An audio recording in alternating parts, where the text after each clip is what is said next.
Hello and welcome to Teenagers Untangled, the audio hug for parents going through the tween and teen years. I'm Rachel Richards, journalist, mother of 2 teenagers and 2 bonus daughters. Now, recently I've been thinking a lot about the sort of relationship I want to have with my kids when they're older. And it's led me to wonder why adult kids cut ties with their parents and what we can be doing now to foster a relationship that flourishes rather than flounders. My guest today spends her life trying to support parents in developing a healthy relationship with their adult kids so they never have to go through the terrible pain of estrangement. Now, another reason why I thought we'd talk about this is that according to researchers, it's a growing problem. A survey carried out in 2020 by Professor of Human Development at Cornell University, Dr. Pilmer, found more than 1 in 4 Americans reported being estranged from another relative. And it seems these figures are echoed in Britain, Australia and Canada, where we're witnessing what you could call a silent epidemic of family breakups. And the toxic family hashtag on TikTok, I checked just before I came on, now has over 2 billion views. Now, we've talked already about helping our kids develop healthy long-term sibling relationships.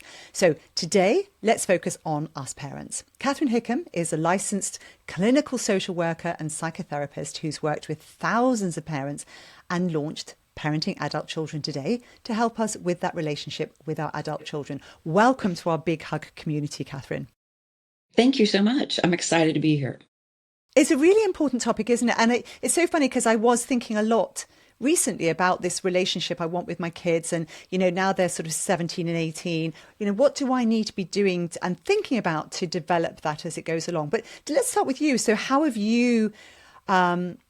your own experiences shaped your approach to parenting adults? I think, one of the advantages I think of being a therapist, it's not that you don't have problems, because we all have problems. I think you just figure out that you have them more quickly is what is the advantage of Brilliant. being a therapist. But one Yes. of the things, as I noticed when I was raising my own children, I have a 40-year-old and a 39-year-old. So I've been at this for a while. And one of the observations that I had made was that we see that parents who don't understand that those adolescent years that you address so beautifully are the times that you're making deposits and creating trust in that relationship, that you're Yes. going to need to quote go to the bank and take some withdrawals out when you go into adult relationships with them. And the problem with most of us as parents is that we don't make the changes to adapt to the changes that they are going through developmentally. And so we continue to parent as if they're 15 or 17 instead of understanding that they have become adults. And therefore, when we fail to recognize and respect them in that role, regardless if they're making decisions that look mature, it's still going to create a wall instead of a bridge.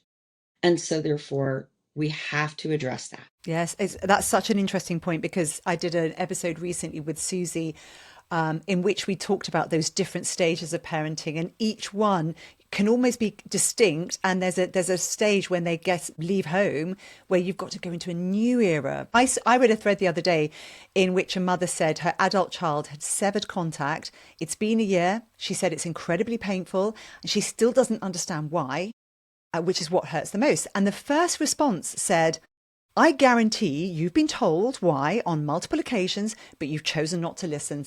And that's the only option for them. What are your thoughts? What do you think's going on? I hear that comment so often. I have no idea what happened.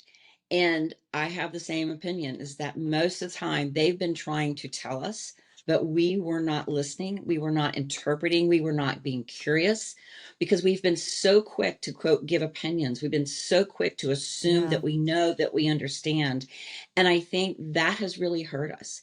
I think another thing that has really been a major negative factor have been the expectations that we have carried from the very beginning of time, that we have placed upon them, that they feel very heavily, that we don't even know that we've done, but that have really caused our children to not share their lives with us, because they don't want to disappoint us. They don't want to deal with the conflict. They don't want to deal with the rejection. They don't want to risk making us unhappy. And therefore, what they do is they just kind of cut us off and say what they don't know is really for the best. I don't need to tell them because I don't want to hear what it is they're going to have to say. And I think, Wow. I think one of the things that's so really important, Rachel, is that they have lived with us for 18 years. They know our values, they know our prejudices, they know the critical things that we may have said about other people or about their friends. They don't forget that. And so, therefore, let's say they find themselves in the very same situation. They automatically think they know how we're going to respond, even though our response might be very different because it's them instead of someone else. They don't know that. So we have indoctrinated them in several ways to how we're going to respond. And I think we have to really step back and get really curious as to how they perceive us now. Fascinating. I think you're so right because they're watching us all the time, and it makes me feel a bit uncomfortable with this idea that, if you say the wrong things, or then your kids are just going to think, oh well, they'll think that about me, but it's the truth. And we have to Yeah. be prepared to, like you said, be curious about how they're interpreting our situation. And one of the things I saw was that research says it's mostly adult children going no contact with parents and not vice Yes. versa, and that Yes, fathers are that's right. significantly more likely to be the estranged party than mothers. Does that dynamic show up in your coaching? And why are fathers more at a higher risk? Well, I think because they often were the ones who were least involved, and therefore the bond is not as strong. And, I had a father who recently said to me, he said, I was a lousy dad for the first 17, 18 years of their lives. He said, I was.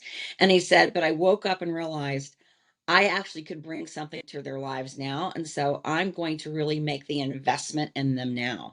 And he's worked very hard for the last 15, 20 years to correct the mistakes that he's made. But a lot of times they don't know what to do. So therefore they just have not created the trust that says, I'm not giving up. I care, I'm invested. And so therefore, if they didn't see it, there was many, many years ago, there was a song called Cats in the Cradle. And it was a really popular song that talked about a father being too busy when they were little. And then when it got older, when the father had time, the adult child said, sorry, dad, I don't have time. And so therefore, sometimes we reap the benefits and the consequences of what we've sowed or not sown. And so I'm not saying that that is the way it should be. I'm not saying we can't redeem it because I'm a big believer in redemption and restoration, but we have to be really honest with where we are. And, and sometimes I think it's really important we say to our adult children, say, in what ways did I miss the boat with you? Can we talk Yes. about those places that I missed it? Because I don't want that to be an obstacle now. And if I owe you that apology, then I want to give that to you because, sometimes I was doing the best that I could, but that didn't mean it was enough. And it didn't mean it was always right. So can we really have an honest conversation? Because I really want to know. I just want to be sure that we're clean and that there's nothing from the past that's standing in our present and that's going to interfere with our future.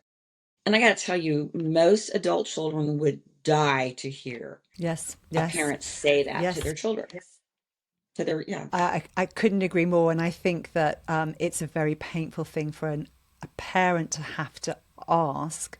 And I think often they don't ask it because they're scared of what they'll yes, hear.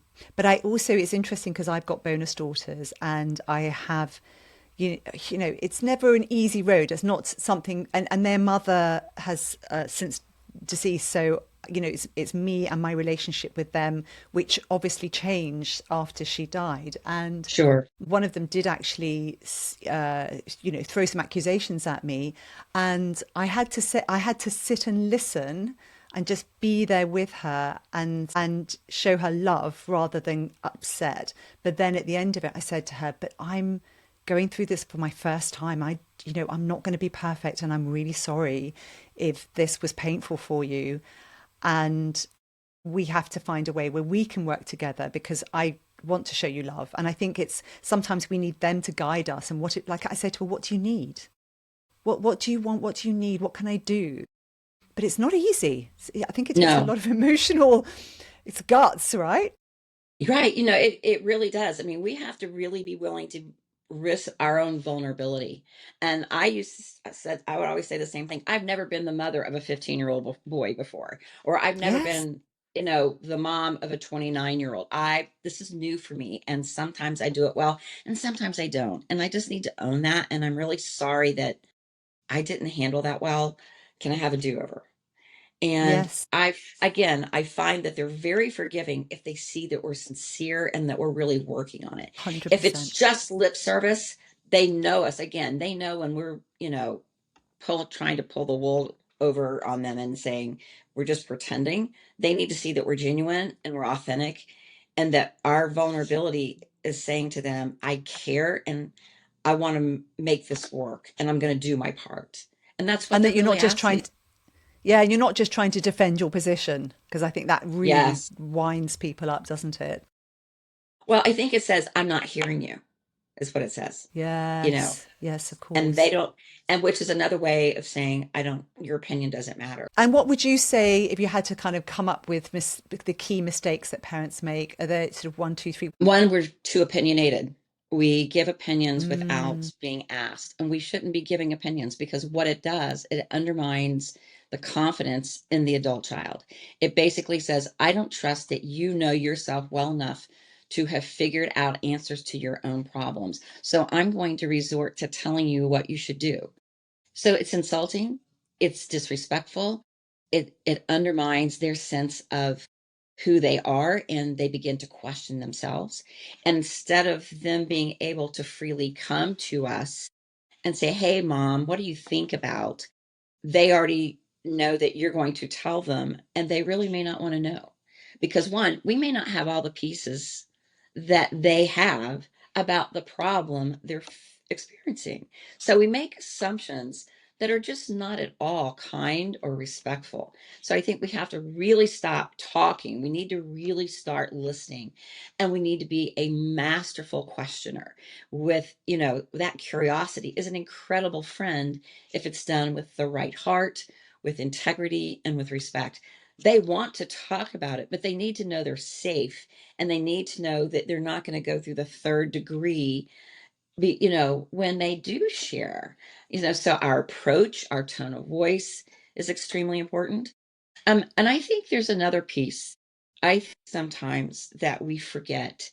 We started having dreams and expectations of them the minute we found out we were going to be a parent. yes. And Yes. and my son's adopted. And a month before he was born, I received a letter from his mom. And in that 3-page letter, she laid out her dreams for him. She never held him, she never saw him, but she had dreams for him. And this is before she could embrace him. And so, therefore, you think about those of us who, the minute we held them, we began to decide what possibilities could exist. And our intentions were good, our heart was good. But boy, we sure piled on some things for them about some unmet needs in our own lives that we didn't Yes. meet, Yes. right? And so we just loaded those little shoulders up with what, we didn't get. And then we also wanted to be sure that we gave them the things we didn't get. And we just kept adding to that list when that may not be what they needed at all. And so we have to really get honest, I think, about what's mine, what's about my ego, what's about my unmet needs, what's about my unfulfilled dreams, and what's about who they are. And can I give them the space to unfold the way they were created to be versus the way I wanted them to be? I'm in full transparency. I'm going to tell you about my son. Um, my son walks to the tune of a different drummer than what I thought would be my son's beat. And by the time he was 5, I figured out this was not going to be a normal journey. It was kindergarten, it was a fall festival, and they all had to pick a character from history. And so I said to my son, who was 5, he just turned 5, I said, what character would you like to be? And I'm thinking, something very small, local, American. And he comes out and says, I want to be Leonardo da Vinci. I said, you Oh, do? wow. I said, well, tell me more. Well, Mom, he was a really great artist, and I think I want to learn about him. And I'm like, that's great. So I was so taken back that at 5, he even knew who Leonardo da Vinci was, right? And as I'm watching him make this presentation, because they all had to get up and talk about their character, I heard this voice in my head say, you need to release your expectation of this journey because it's not going to look like what you think it is. It doesn't. He's been in Singapore for 15 years. He's dated international women. He's never really dated American women. And his life has always been worldview, not national. And so I had to completely, I mean, and it was nice that I got a little bit of a hint, but at the end of the day, I've had to like stay very open, very curious. Mm, He was going to yes. keep me on my toes, showing me Mm. who he was versus who I thought he was going to be. And he sounds amazing. It's funny, early on when I started this podcast, I've never forgotten one of the listeners emailing in and saying, you know, sometimes we have to mourn the child we thought we were going to have before we can truly love the child that we actually have. And I think that sums up what you're just saying Absolutely. there. I think one of the other problems we have in the current generation is I was a worker, I was a career woman, and then I had children. And there wasn't really much transition between the two. And I sort of took all that ambition and strength and drive and thought, just channeled it into children. And you kind of think, well, I can do these really great things at work, so I need to do really great things with my children. And all that ambition Right. becomes, harnessed in the home. And that's a lot to put on a child. Gosh, I mean, it can just overwhelm them, just completely overwhelm them. But I want to go back to something you said that I think is really so incredibly true, but not discussed. And that is the importance that grief plays in the Mm, role of parenting adult children. We have to be able to release them, and release them is a part of letting go and letting and acknowledging what I think is so important. So it doesn't get in the way of the good things that do come. I had always had a dream that there would be a mother-son dance in the United States, and weddings. There's always a mother-son dance at the wedding. And so I'm at the wedding of my son's best friend, and it comes time for their mother-son dance, and I start to cry. And as I'm sitting there grieving, I realize it's because I really in my heart know that will never be me with my son. And I gave myself permission to just let it go, feel it all, and then moved on. 4 years later, I get a call from my son. He lives in Singapore. He says, Mom, I'm getting married in 60 days. Would you come for the wedding? And I said, absolutely, I will be there. I go. I am the only member of the family who is there. And I walk into this very extended family of this incredible Asian culture with all their traditions, none of for which I'm familiar. But I have the week of a lifetime to get to be saturated with their culture, their relationships, to get to know the bride. It was the first time I'd met his wife. And I can tell you, I was able to be fully present and accounted for because I had already grieved all the stuff I needed to grieve. And that was the gift that I could bring to the family and to myself. I didn't bring the baggage. I didn't bring the what if or what should have been or what ought to have been. I brought a very pure heart to that moment that allowed me to be the best version of me. And that's all I can control. But grief was a really important part of allowing me to do that. Because when we don't do it, our resentment comes out, bitterness comes out, control comes out. It's not pretty.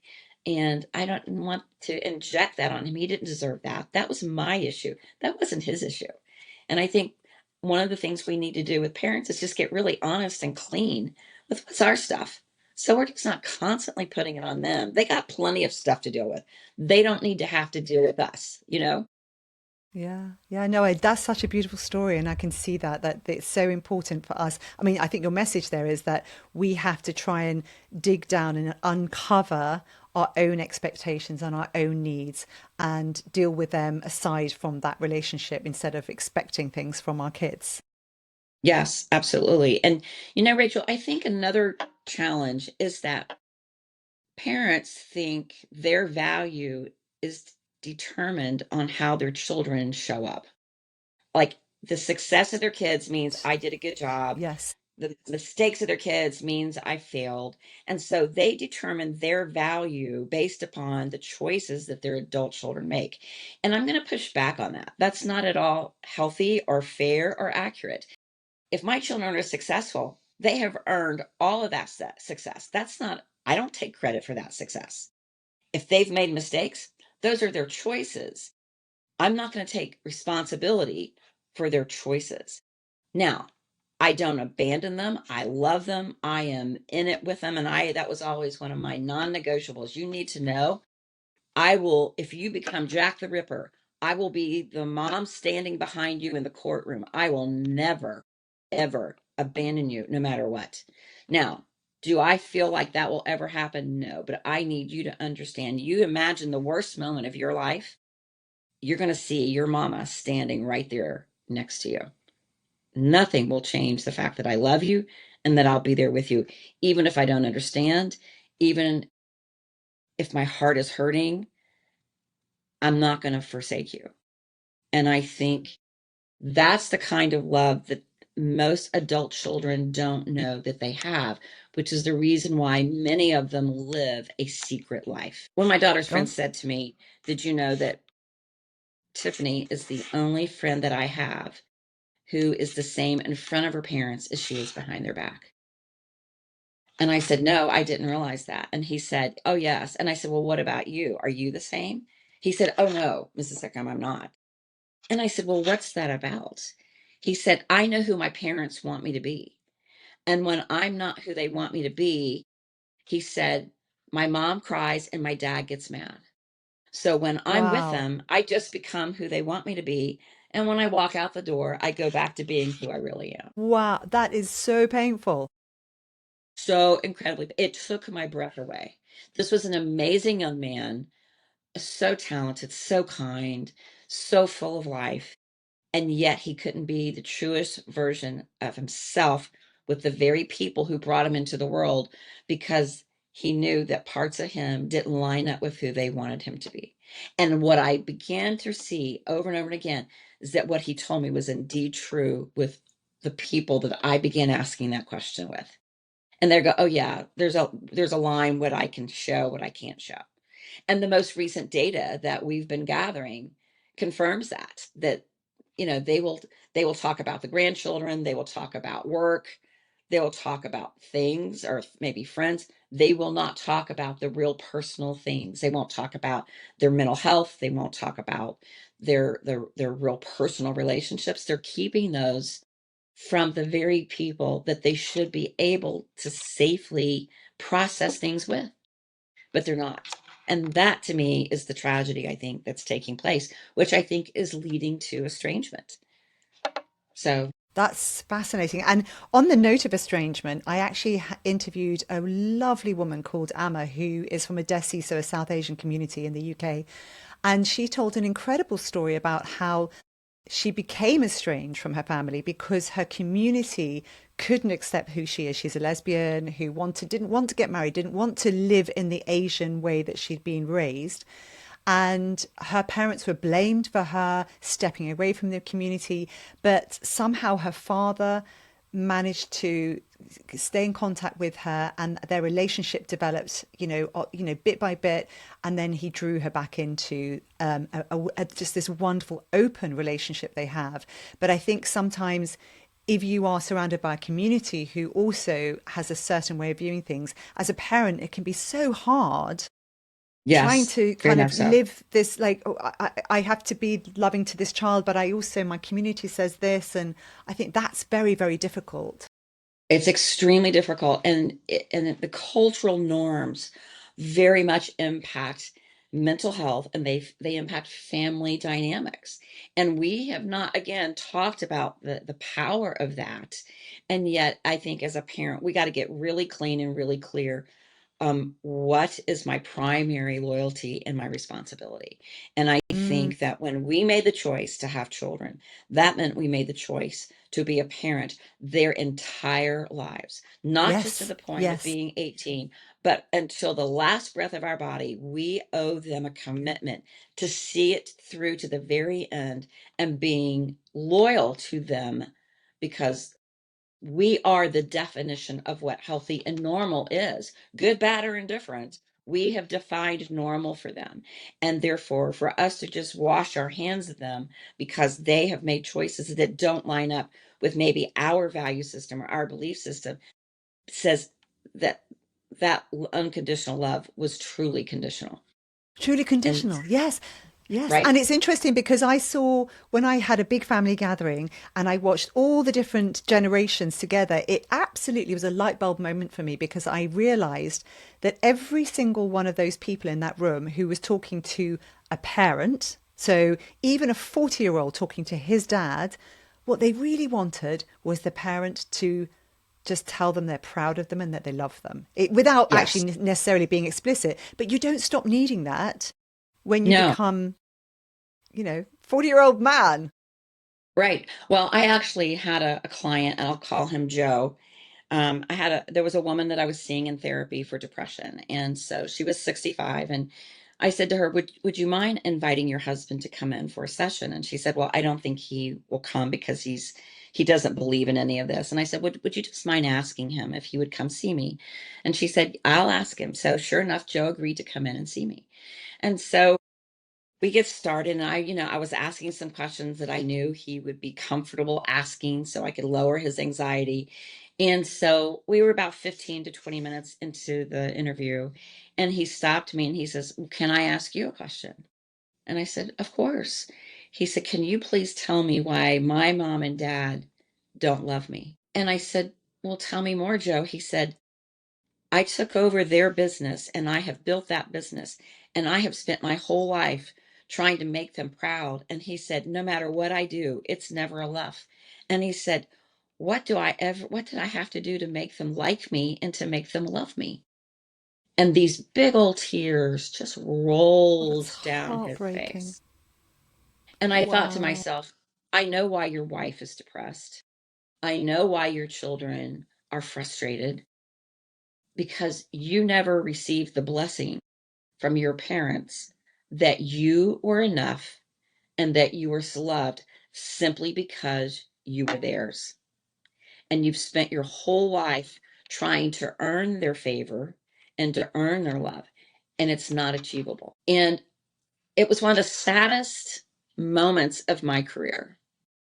And I was thinking the generations of people that will be impacted because they didn't know how to love him and separate out responsibilities in a work situation from it, seeing him and knowing him as their son. And I thought, there's these type of tragedies that go on throughout the world over and over and again in families, when if we just would bless our children simply because they are. That doesn't mean we Yes. don't hold them accountable when they're growing in our homes. Yes. It's our job to have discipline. It's our job to have accountability and support, to fan the flame of their gifting. It's all those kinds of things, as you know, that we talk about in those first 18 years. But we have to come to terms that we are not their judge. We are to be their ally and let them walk through some of the hard things that life will hand them, because it will.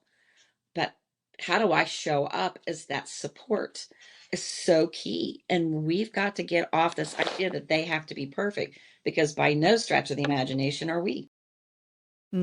Oh my goodness, I love all this. I think you're so right. And that whole sitting as judge, not being our role, is so critically important. And I guess the question is, how do parents know whether they're striking the balance correctly? Is there any way that we should be judging our kids or trying to guide them? No, not unless they ask us. I mean, at the end of the day, we really need to be waiting Yes, for them to yes. invite us into that space. My dad always had this habit. after I was 25, he would have this habit of saying, "Now, are you asking me my opinion?" And I would say, "I am asking your opinion." And he'd say, "Okay, this is just what I think. You decide for yourself. This is how I see it." And he always wanted to be sure it was very clear that I was asking. Hmm. And that secondly, he always made it clear that his perspective may not line up with my experience, so mine might be different.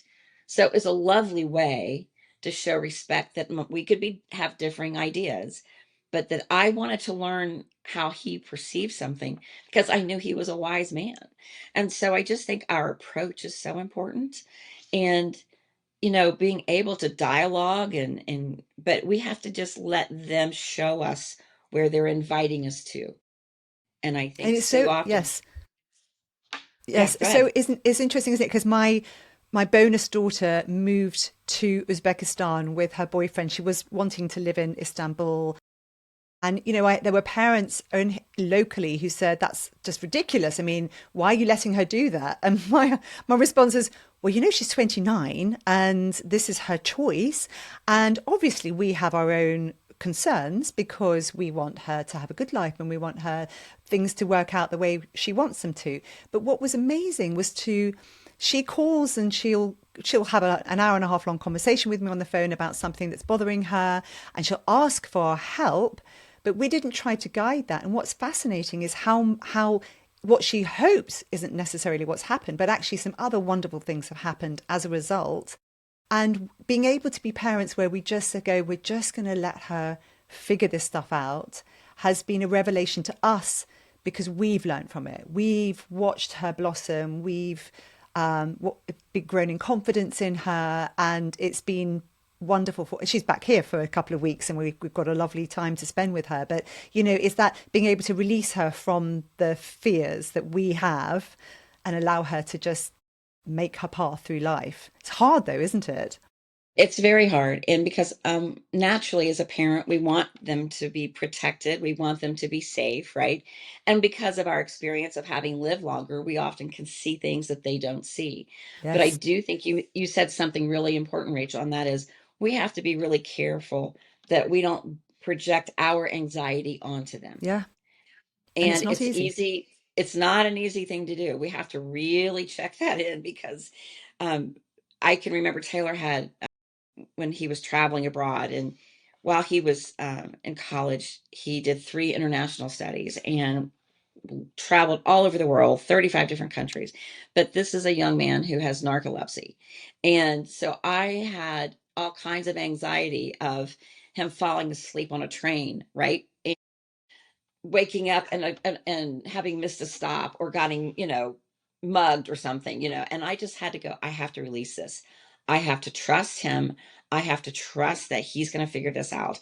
And and he did, right? But I had to just really, the only thing I said to him is I asked 3 things of you, right? I asked to know which country you're in at all Hmm. times.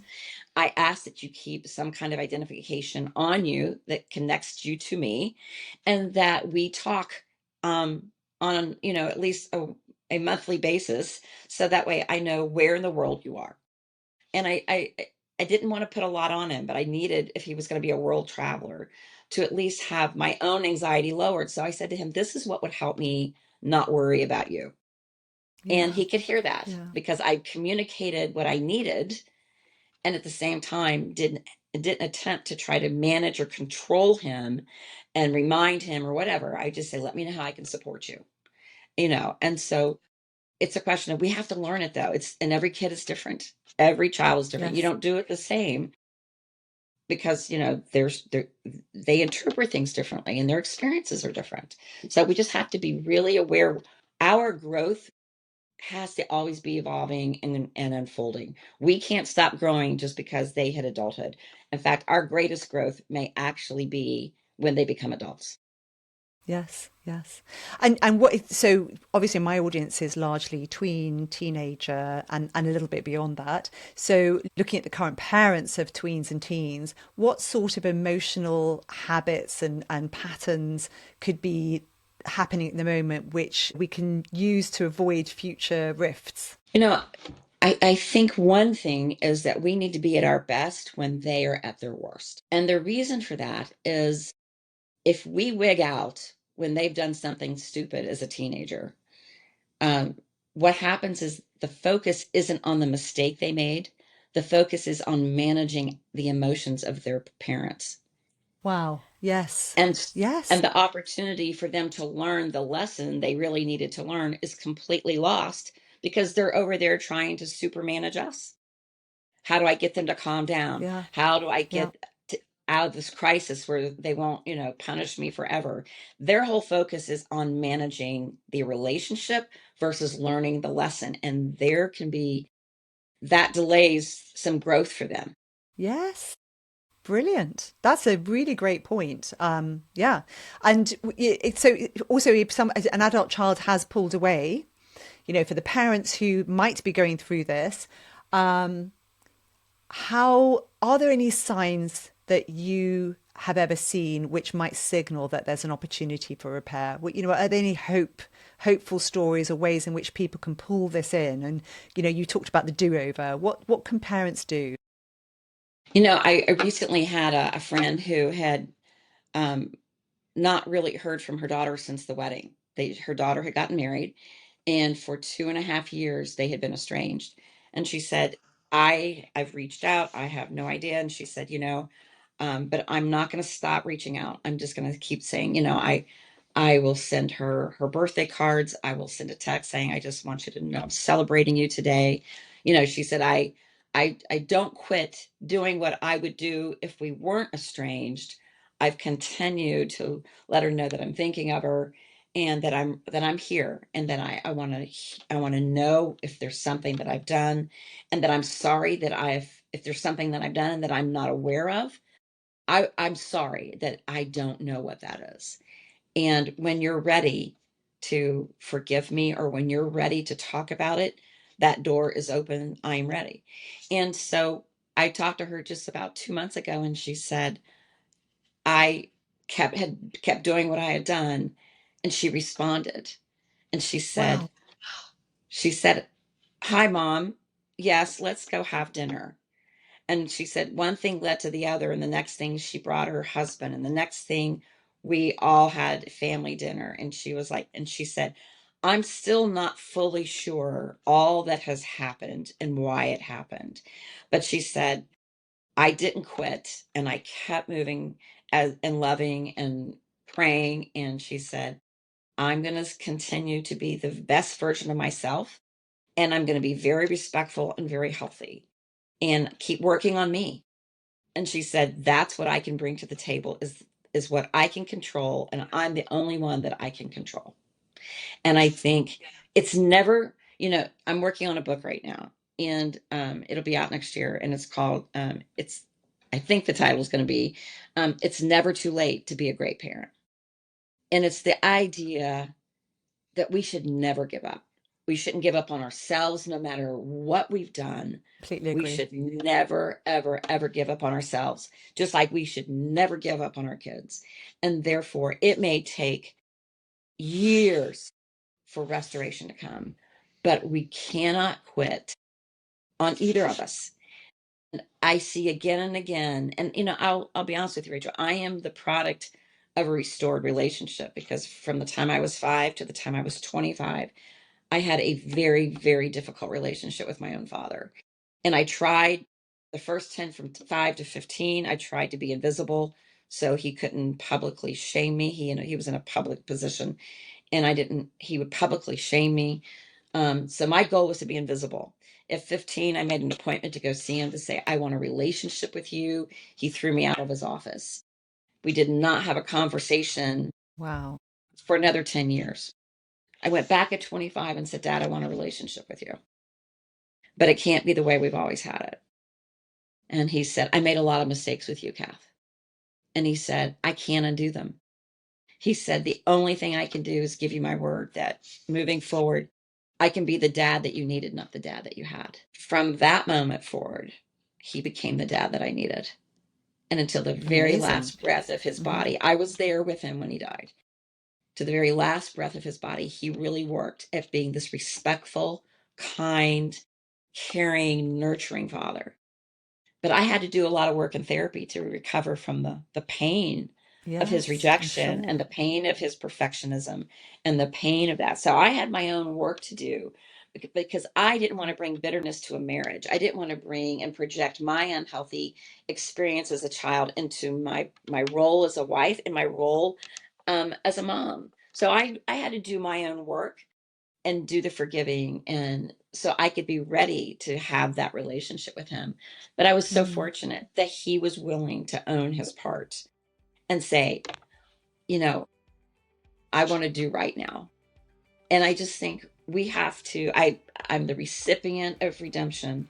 I always want to be sure that I empower and support people to not never quit, because I think life is too short. And at the end of the day, um, it's the relationships that'll matter. beautiful. That's a wonderful way to end this. Catherine, if people want to find you, how would they find you? Check out my website, parentingadultchildrentoday.com. You can email me, Catherine at parentingadultchildrentoday.com. I'm on TikTok and social, Instagram and all those things. So would love to hear from anyone and help and support people wherever they are, because it's not an easy job, but it's absolutely the worthwhile job to have an opportunity to love well. Yeah, completely agree. It's made me grow in so many ways, and I'm love being a parent as a result. But it's very stressful and hard work at the same time. Yes, it is. I'll put all your links in the podcast notes, so have it. Don't have to write it down. You can find them there. If you found this helpful, send it right now to someone who might benefit. You can give it 5 stars on your podcasting app or even a review. You can find me on my website, which is www.teenagersuntangled.com, or email me at teenagersuntangled@gmail.com. That's it. Have a great week and a big hug from me. Bye-bye.